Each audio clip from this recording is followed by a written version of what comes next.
या माहिती अधिकार कायद्याचा आपण याच्या आधीच्या लेक्चरमध्ये भाग 1 पाहिला होता। त्याच्यामध्ये कलम 1 भाग 1 किंवा प्रकरण 1 दोनही पद्धतीने याला त्या ठिकाणी संबोधलं जातं। त्यामध्ये कलम 1 मध्ये आपण संक्षिप्त नाव त्या ठिकाणी बघितलं होतं, व्याप्ती आणि प्रारंभ असं कलम 1 आहे माहिती अधिकार कायद्याचं। आणि कलम 2 आपण बघितलं होतं की व्याख्या। तुम्हाला मी सांगितलं होतं जे व्याख्या आहेत त्याच्यावरही सातत्याने प्रश्न येतात मित्रांनो। प्रकरण 2 जे आहे किंवा भाग 2 जो आहे हा फार महत्त्वाचा आहे, कारण की याच्यामध्ये जे कलम 3 ते कलम 11 आहेत याच्यात ज्या कन्सेप्ट आहेत ना, त्या कन्सेप्टवर खूप मोठे प्रश्न सातत्याने आयोगाने या ठिकाणी विचारलेले आहेत।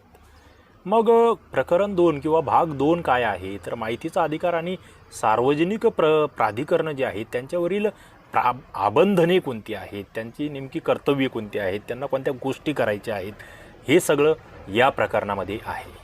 ओके, बघा महत्त्वाच्या बाबी जर तुम्ही बघितल्या या प्रकरण 2 मधील, तर शासकीय नियंत्रण आणि आर्थिक सहाय्य असणारे सर्व सार्वजनिक संस्था ज्या आहेत त्यांना हा माहिती अधिकार कायदा लागू आहे। प्रत्येक भारतीय नागरिकाला माहितीचा अधिकार आहे। सार्वजनिक प्राधिकरणांना स्वतःहून माहिती खुली करणे हे कायद्याने बंधनकारक केलेलं आहे।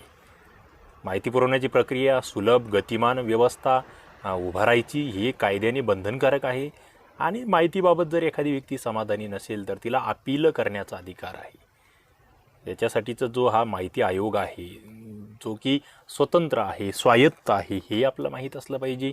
माहिती जर एखाद्याने नाकारली तर त्याच्यासाठी समर्थनीय आणि सहकारण असा लेखी आदेश त्या ठिकाणी देणे बंधनकारक आहे। मग मित्रांनो आपल्याला भाग 2 किंवा प्रकरण 2 मधील कलम 3 ते 11 या ठिकाणी व्यवस्थित बघायचं आहे, जे की या प्रकरणावर या कलमांवर तुमचा कोणताही प्रश्न आला तर तो चुकायला नको। बघा या ठिकाणी कलम 3 आहे ज्याला माहिती अधिकार असं या ठिकाणी हेडिंग आहे। म्हणजेच या अधिनियमाच्या तरतुदींना अधीन राहून सर्व नागरिकांना माहितीचा अधिकार असेल। नागरिक जी माहिती मागणार आहे ती कलम 3 नुसार मागणार आहे। कलम 3 नुसार सर्व नागरिक जे आहेत त्यांना माहितीचा अधिकार आहे। म्हणजे कलम 3 किती महत्त्वाचं आहे हे तुमच्या लक्षात येतं आहे। हा जो कायदा आहे त्या कायद्याचा गाभा म्हणजे कलम 3। माहिती मागण्याचा अधिकार हा कोणत्या कलमानुसार भेटतो या कायद्याच्या, तर तो कलम 3 नुसार भेटतो। आता ही माहिती हा मागणार आहे त्याच्यासाठी जबाबदार असणार आहे सार्वजनिक प्राधिकरण। कलम 4 मध्ये त्या सार्वजनिक प्राधिकरणांवरील आबंधनं दिलेली आहेत। मित्रांनो कलम 4 ही जी आबंधनं आहे ही आपल्यासाठी महत्त्वाची आहे। याच्यावर प्रश्न येतात की सार्वजनिक प्राधिकरणाला कोणत्या गोष्टी करणं त्या ठिकाणी अनिवार्य आहे, कोणत्या बाबींवर लक्ष ठेवणं अनिवार्य आहे। तर याच्या अन्वये जी काही माहिती सामान्य नागरिकाला भेटायची आहे ती सोयीस्कर झाली पाहिजे। त्यासाठी ते जे काही अभिलेख असणार आहे ते योग्य रीतीने सूचीबद्ध करावे लागेल। या प्राधिकरणांना त्याची निर्देश सूची तयारी करावी लागेल, ज्याचं संगणकीकरण योग्य आहे अशा सर्व अभिलेखांची वाजवी कालावधीमध्ये आणि उपलब्ध साधनसंपत्तीनुसार त्या ठिकाणी संगणकीकरण केले जात आहे आणि ते पाहण्यासाठी समोरच्या नागरिकांना सोयीस्कर होत आहे याची खातरजमा या ठिकाणी सार्वजनिक प्राधिकरण करेल। म्हणजे स्वतःहून जे आपण म्हणतो की त्या ठिकाणी त्यांना ती माहिती प्रदर्शित करायची आहे त्या संदर्भात। आणि या ठिकाणी यांना जे प्राधिकरण आहे त्यांना त्या ठिकाणी सगळे अधिकारी वगैरे नेमायचे आहे कलम 4 नुसार। ओके, त्याच्या संदर्भातल्या या सगळ्या गोष्टी इथे सगळ्या महत्त्वाच्या तरतुदी दिलेल्या आपल्याला लक्षात येतात। पुढे जर तुम्ही बघितलं तर जे प्राधिकरणं आहेत आपले प्रशासनिक आणि न्यायिकवत निर्णयाबाबतची कारणे ते बाधित व्यक्तींना त्या ठिकाणी कळवू शकतात। माहिती मिळवण्यासाठी जे लोक आहेत त्यांना अधिनियमाचा कमीत कमी आधार घ्यावा लागावा यासाठी विविध माध्यमातून सार्वजनिक प्राधिकरणं स्वतःहून त्या ठिकाणी माहिती प्रदर्शित करतील, हा एक महत्त्वाचा मुद्दा या ठिकाणी आहे। पुढे कलम 5 जे आहे त्या 5 नुसार जनमाहिती अधिकाऱ्यांना निर्देशित करणं हा महत्त्वाचा मुद्दा आहे की तुम्हाला त्या ठिकाणी अधिकाऱ्यांना नेमून द्यावा लागेल, बाबा या ऑफिसमध्ये हा जनमाहिती अधिकारी आहे, त्याच्यासोबत सहाय्यक जनमाहिती अधिकारी आहे। बघा सहाय्यक जनमाहिती अधिकाऱ्यावर प्रश्न आलेले आहेत मित्रांनो। मग कोणती कामं करतो हा सहाय्यक जनमाहिती अधिकारी, तर तो अर्ज अथवा अपील तपासून घेतो आणि त्याची पोच देतो। ओके, मौखिक विनंती करणारी व्यक्ती आहे त्याला ती लेखी स्वरूपात आणण्यासाठी तो योग्य सहाय्य करतो। आपण बोललो होतो की जे अशिक्षित असतील, अपंग, वृद्ध यांच्याकडे कागद नसल्यास तो त्यांना उपलब्ध करून देणे, त्यांना अर्ज लिहून देणे हे कार्य सहाय्यक जनमाहिती अधिकारी करतो। तो अर्जाच्या अपिलाची फीस घेतो जर तो व्यक्ती अर्जदार दारिद्र्य रेषेखाली असेल तर त्याचा पुरावा तपासून घेतो. जर अर्जाचे शुल्क रोख स्वरूपात भरले नसेल तर त्याची पावती त्या ठिकाणी तो देतो आणि पुढे तो अर्ज जो आहे तो संबंधित जनमाहिती अधिकारी किंवा राज्य माहिती आयोग जर अपील असेल तर त्यांच्याकडे तो पाठवतो. त्याच्यानंतर त्याच्या नोंदी तो ठेवतो. त्याच्यासाठीची नोंदवही ठेवणं हे त्या जनमाहिती अधिकाऱ्याचं कार्य आहे. आता मुद्दा असा येतो की सहाय्यक जनमाहिती अधिकारी नेमके कुठे नेमले जातात किंवा कुठे नेमावेत, कारण हे काही सगळ्या ठिकाणी नसणार आहे.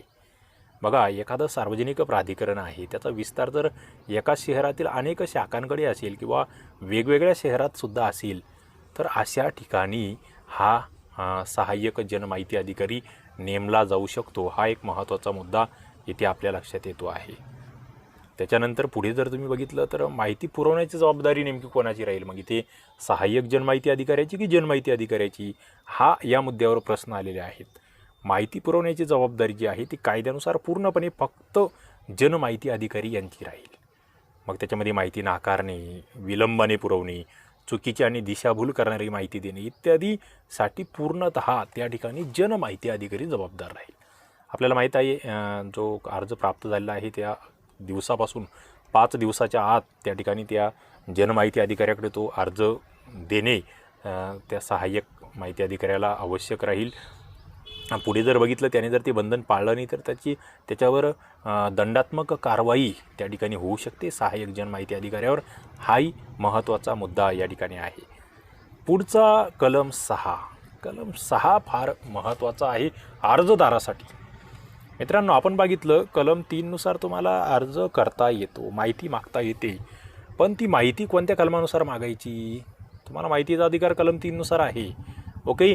परंतु माहिती मिळवण्यासाठीचा जो तुम्ही अर्ज करणार आहात, जी विनंती करणार आहात एखाद्या प्राधिकरणाला एखादा अर्जदार, ती कलम 6 नुसार. म्हणजे तुम्हाला जर उद्या विचारलं की मला माहिती मागायची आहे, जो मी अर्ज देणार आहे, जी विनंती मी करणार आहे ती कोणत्या कलमानुसार करणार आहे, कलम 6 नुसार माहिती मिळवण्यासाठीची विनंती त्या ठिकाणी केली जाईल, ओके. मग याच्यामध्ये काय होतं, अर्जदार तो अर्ज देणार आहे, तो अर्ज जनमाहिती अधिकारी स्वीकारेल पोस्टाने किंवा सहाय्यक जनमाहिती अधिकाऱ्यामार्फत तो अर्ज त्या ठिकाणी तपासून घेतला जाईल.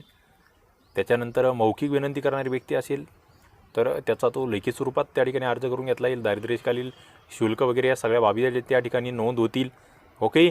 अशा स्वरूपाने त्या ठिकाणी अर्जाची तपासणी होईल. आता अर्ज प्राप्त झाल्यावर काय करायचं, अर्जावर आवश्यक माहिती काय असावी, तो एक मुद्दा आहे. कलम 6(1) अंतर्गत त्याची तरतूद आहे. केंद्र शासनाच्या कार्यालयात मराठीतून व राज्य शासनाच्या कार्यालयात मराठीतून व केंद्राच्या कार्यालयात हिंदी किंवा इंग्रजीतून अर्ज करावा, हा एक मुद्दा आहे. तो साध्या कागदावर केला तरी चालतो, हा दुसरा मुद्दा. दारिद्र्यरेषेखाली असेल तर शुल्क लागणार नाही, इतरांना 10 रुपये लागेल, आणि जर दारिद्र्यरेषेखाली आहे तर त्याचा पुरावा जोडावा लागेल. आता अर्ज प्राप्त झालेला आहे, तुम्ही समजा माहिती अधिकारी आहात, तुम्हाला काय चेक करायचं आहे, अर्जावर दिनांक आहे का, अर्जदाराची सही अंगठा आहे आणि त्याचा पत्ता आहे का, हे सर्व तुम्हाला चेक करायचं आहे. माहितीचा तपशील वाचण्यायोग्य आणि समजण्यायोग्य आहे का, कारण की तुम्हाला माहिती द्यायची आहे. जी माहिती त्याने मागितलेली आहे ती उपलब्ध आहे का. माहिती उपलब्ध नसेल तर 5 दिवसाच्या आत ती माहिती ज्यांच्याकडे उपलब्ध आहे त्यांच्याकडे तुम्हाला तो अर्ज त्या ठिकाणी हस्तांतरित करावा लागतो, ओके. दुसरा मुद्दा त्या ठिकाणी असतो, अर्जदारास माहिती टपालाद्वारे हवी आहे की स्वतः घेऊन जाणार आहे, ती माहिती त्रयस्थ पक्षाची आहे का. त्याच्यानंतर ती कलम 8 व 9 नुसार आहे का, ती नाकारता येऊ शकते आपल्याला. त्याच्यानंतर किती प्रती होतात, त्याची शुल्क किती लागणार आहे ते अर्जदाराला तुम्हाला कळवावं लागेल, ओके. शुल्क भरलेलं आहे का त्याने, मग त्याने शुल्क भरल्यानंतर त्याचा पुरावा पाहायचा आणि ती माहिती लवकरात लवकर पुरवायची. माहिती जर नाकारायची असेल तर लेखी आदेश काढून तो 30 दिवसाच्या आत त्या ठिकाणी तुम्हाला ती नाकारावी लागणार आहे. आता इथे काही मुद्दे अर्जदाराने अर्ज करताना आणखी काय लक्षात घ्यायचे आहे, तर त्याने अर्ज शुल्क रोख, डिमांड ड्राफ्ट, बँकर चेक्स किंवा कोर्ट फीस याच्याद्वारे भरायचे आहे, ते 10 रुपये आपण म्हणतो आहे, किंवा केंद्राच्या कार्यालयामध्ये तो इंडियन पोस्टल ऑर्डरद्वारे सुद्धा ती भरू शकतो. रोख भरलेली असेल त्याने तर त्याची पावती त्याने घ्यायची आहे, ती माहिती अधिकाऱ्यावर बंधनकारक आहे देणे. त्याच्यानंतर अर्जात माहिती कोणत्या कारणासाठी हवी आहे हे नमूद करणं त्याच्यावर बंधनकारक आहे. हे वाक्य चुकीचं, कारण की या ठिकाणी अर्जामध्ये त्याला माहिती कशासाठी पाहिजे आहे हे त्या ठिकाणी बंधनकारक नाही आहे. मला कशासाठी लागेल, मला माहिती द्या, असं तो म्हणू शकतो. हा मुद्दा इथे परीक्षाभिमुख आहे. दुसरं, एका वेळेस तो एकाच विषयावर माहिती मागू शकतो. शब्द मर्यादा 150 एवढी दिलेली आहे. ओके. आता जर तुम्ही बघितलं तर अर्ज त्या ठिकाणी जर नोंदणीकृत पोस्टाने टपालाने आला तर टपालाच्या ॲक्नॉलेजमेंटवर सही व तारीख त्या ठिकाणी आपण नोंदवणे आवश्यक आहे. दुसरा हे हायलाईट केलं लक्षात घ्या, अर्ज हा छापील स्वरूपातच असला पाहिजे असं कोणतंही बंधन नाही आहे. एका साध्या कोऱ्या कागदावर सुद्धा त्या ठिकाणी तो अर्ज करू शकतो एखादा व्यक्ती. ओके. म्हणजे या ठिकाणी तुम्ही हा तक्ता बघता आहात बघा, जनमाहिती अधिकारी आहे, तो अर्ज तपासतो आहे, पोच देतो आहे, अर्ज स्वीकारणे, नोंद करणे, त्याच्यानुसार तो माहिती देऊ शकतो किंवा त्याच्याकडे माहिती नसेल तर तो अर्ज दुसऱ्या डिपार्टमेंटला हस्तांतरित करू शकतो किंवा त्याच्याकडचीच माहिती आहे परंतु ती उपलब्ध नसेल तर तो अर्ज फेटाळू शकतो. अशा पद्धतीने ही प्रोसेस या ठिकाणी असते. आता कलम 7 बघा, हे माहिती अधिकारी जो आहे, जनमाहिती अधिकारी, त्याच्यासाठी महत्त्वाचं आहे. म्हणजे तुम्हाला जसं मी सांगितलं की कलम 3मध्ये माहिती मिळवण्याचा अधिकार आहे. कलम 6नुसार अर्जदार माहिती मागू शकतो. कलम 7नुसार माहिती अधिकारी त्या ठिकाणी ती माहिती देत असतो. तो अर्ज जो आलेला आहे तो कलम 7नुसार तुम्ही निकालात काढत असतात. त्याला तुम्ही माहिती देत आहात किंवा तो अर्ज हस्तांतरित करता आहात किंवा ती माहिती नाकारता आहात. हे सगळं जे घडतं आहे हे कलम 7नुसार घडतं आहे. कलम 7 तुम्हाला म्हणजे माहिती अधिकारी कोणत्या कलमानुसार माहिती देतो किंवा अर्ज निकालात काढतो तर कलम 7नुसार तो निकालात काढतो. मग तुम्हाला मी सांगितलेलं आहे, रेग्युलर अर्ज असेल तर 30 दिवसाच्या आत तुम्हाला निकालात काढायचा आहे. त्याच्यातही कलम 8 आणि 9 अंतर्गतचा असेल तर ते तुम्ही फेटाळू शकतात. दुसरं जीवित आणि व्यक्ती स्वातंत्र्यासंबंधित असेल तर 48 तासात तुम्हाला तो निकालात काढायचा आहे. ओके. हे महत्त्वाचे मुद्दे या ठिकाणी आहे. पुढे त्यासाठी काही खर्च लागणार असेल तर त्याची अतिरिक्त फीस तुम्हाला भरून घ्यायची आहे आणि त्याच्यानंतर ती माहिती त्या ठिकाणी द्यायची आहे.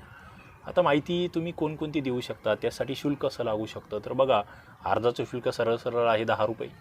माहिती A4 आणि A3 असेल तर 2 रुपये. त्याच्यानंतर मोठे आकाराचे कागद नकाशे असेल तर प्रत्यक्ष जो काही खर्च येईल तो. त्याच्यानंतर पाहणी शुल्क आपण पाहिलं आहे, पहिला तास मोफत, त्यानंतरचे 15 मिनिटांना 5 रुपये असं आपण बघतो आहोत. शॅम्पल मॉडेल जो प्रत्यक्ष खर्च आहे तो. डिस्केट, फ्लॉपी, CD, DVD असेल तर 50 रुपये. मुद्रित साहित्य असेल तर छापील किंमत आणि माहितीची शुल्क भरण्याची पद्धती आपण बघतो आहोत. या ठिकाणी वेगवेगळ्या पद्धतीने त्या ठिकाणी ती फीस त्यांना भरता येणार आहे. ओके. हे मुद्देसुद्धा तुम्हाला माहीत असले पाहिजे. फीस कशा पद्धतीने भरू शकतो तो, बँकर चेक्स, रोख रक्कम, डिमांड ड्राफ्ट. ओके. माहितीचे शुल्क मनी ऑर्डरने भरू शकतो. अर्जाचे शुल्क कोर्ट फी स्टॅम्पने सुद्धा तो भरू शकतो. आता अर्ज प्राप्त झालेला आहे, मग माहिती अधिकारी नेमकं काय करणार आहे त्या ठिकाणी तर तो उपलब्धता तपासतो. कारवाईचे टप्पे कोणते आहे तर PIO कडे त्या ठिकाणी जर माहिती उपलब्ध असेल, ती जर देण्यायोग्य असेल तर तो काय करणार, शुल्क ठरवणार, ती शुल्क कळवणार आणि शुल्क जर ते अर्जदारांनी भरले तर त्याला माहिती देणार. दुसरा मुद्दा आहे की माहिती जर न देण्यायोग्य असेल तर तो डायरेक्ट ती माहिती नाकारणार. ओके. त्याच्यानंतर जर PIO कडे माहिती उपलब्ध नसेल जनमाहिती अधिकाऱ्याकडे तर प्राधिकरणाकडील इतर अधिकाऱ्याकडे तो त्या ठिकाणी हे करणार, ती माहिती हस्तांतरित करणार, ट्रान्सफर करणार. ओके. अशा पद्धतीने या ठिकाणी ही प्रोसेस घडत असते. कलम 7नुसार त्या ठिकाणी माहिती दिली जात असते, हे या ठिकाणी लक्षात घ्या. आता माहिती जर नाकारली तर तुम्हाला त्या ठिकाणी आदेश काढायचा आहे की बाबा माहिती आम्ही का नाकारली. ओके.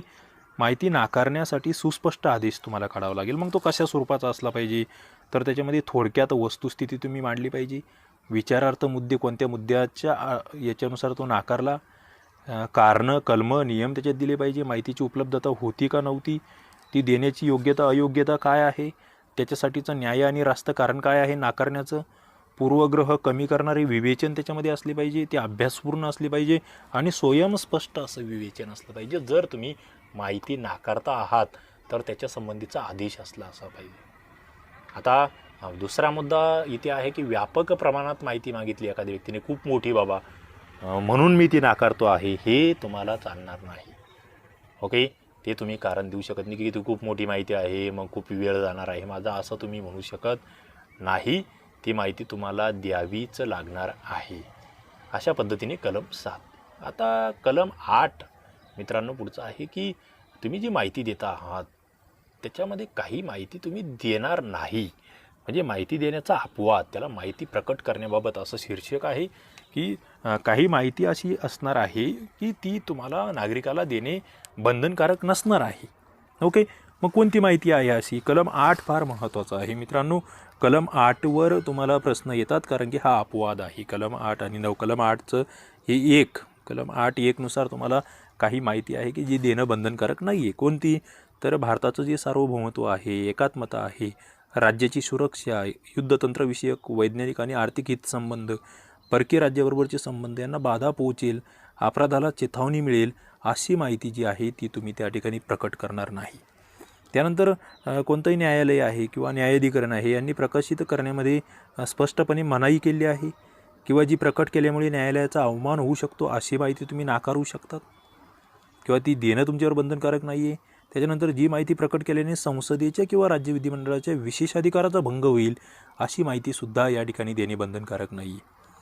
पुढे वाणिज्य क्षेत्रातील विश्वासार्हता, व्यावसायिक गोपनीयते, बौद्धिक संपदा यांचा समावेश असलेली जी माहिती आहे ती प्रकट करणे व्यापक लोकहिताच्या दृष्टीने आवश्यक आहे अशी सक्षम प्राधिकाऱ्याची खात्री जर पटली असेल तर त्या माहिती व्यतिरिक्त जी माहिती प्रकट केल्याने त्रयस्थ पक्षाच्या स्पर्धात्मक त्या ठिकाणी स्थानाला हानी पोहोचेल अशी माहिती देणंसुद्धा तुम्हाला बंधनकारक नाही आहे. ओके.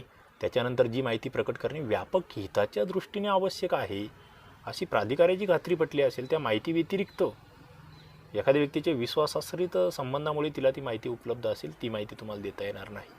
त्याच्यानंतर विदेशी शासनाकडून तुम्ही विश्वासपूर्वक काही माहिती मिळवलेली आहे तीही तुमच्यावर बंधनकारक नाही आहे.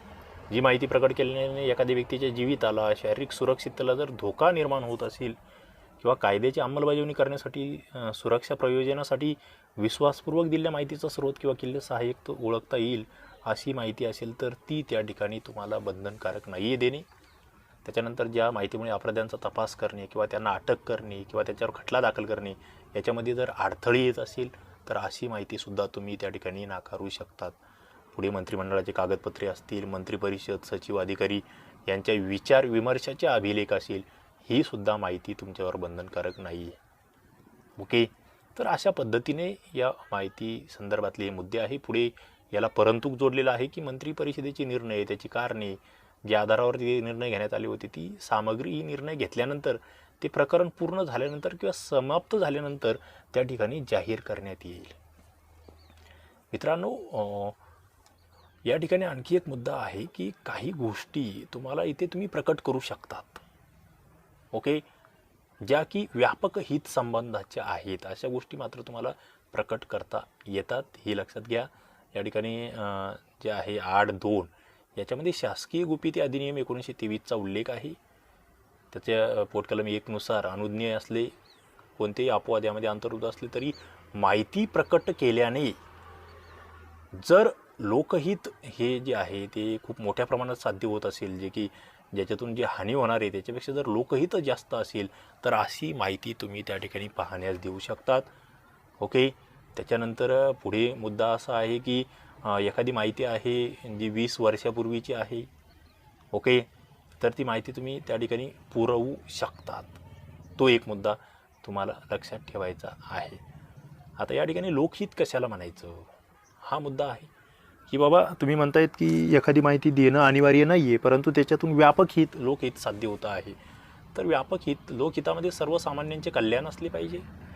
जे सार्वजनिक फायद्याचे आहे, सर्वांच्या दृष्टीने व्यापक हिताचे आहे त्याला आपण लोकहित म्हणतो.